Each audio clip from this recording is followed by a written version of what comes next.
It's interesting you say what I think doesn't matter. Actually, what Jordan thinks, I know you don't speak for your government right now, but what Jordan thinks and the Saudis think is extremely important. The Americans are trying to build a coalition, not least with staunch allies in the region, to make sure that Iran is isolated should any attack come. You seem to be suggesting to me that Jordan, for one, would not support an attack. As a member of the Weapons of Mass Destruction Commission with Hans Blix, when the point of an Arab-Israeli settlement was put to the Israeli in the plenary, he said we can never have comprehensive peace with the Arabs because of Iran. And I said, I'm delighted to hear that because I'm living in the middle of the danger zone. Anything that happens to Israel obliterates Jordan and probably most of the region. So if we have to bring Iran in, then why doesn't the United States respond to the messages from 2003 that the Iranians have been throwing out about the importance of observing standards universally and particularly in our region? You've already mentioned Hamas in relation to the big picture strategic balance in the Middle East. The Americans say that Hamas is funded and increasingly being armed and trained from Tehran. And that's one reason why there can be no engagement with Hamas. Do you agree with that? I think this whole business of the axis of evil on the one side, ergo Iran, Syria, Hezbollah, Hamas, anyone who gets on the terrorist list, and the so-called moderate or dependency states on the other, those friendly to the United States, Egypt, Jordan, Saudi Arabia, has brought about this impression that the Iranians are fighting a vicarious war in southern Lebanon. They are extending their support to Hamas. You don't buy it? Well, I don't buy it because I think that as far as micromanagement, I mean, we come from a Byzantine civilization, from centuries of dissimulation. I mean, we are professional liars.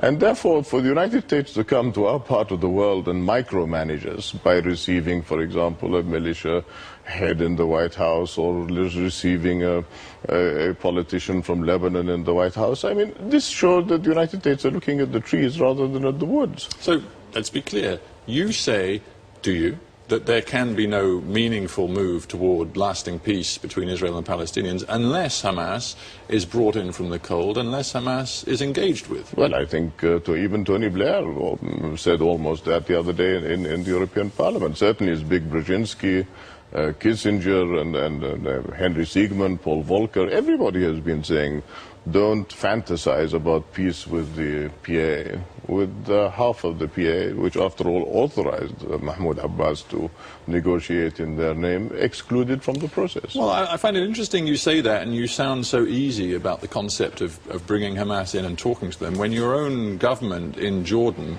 does not allow Hamas to organize amongst your very substantial Palestinian origin population in the kingdom itself. It doesn't seem to make sense. Well, organizing within our population is one thing, because we're committed to the PA and the PA leadership. Yeah, but you just told me that Hamas should be engaged with in Palestine, so surely Hamas should have a profile and a right to engage in politics in Jordan. Well, as far as Hamas is concerned, it's not a Jordanian political party. Certainly in the days of my Well, it's an Islamic movement. It has the right and the capacity and the desire to organize in all sorts of places, including amongst Palestinians in Jordan. Well, look, I personally believe in freedom of thought and freedom of expression of whomsoever.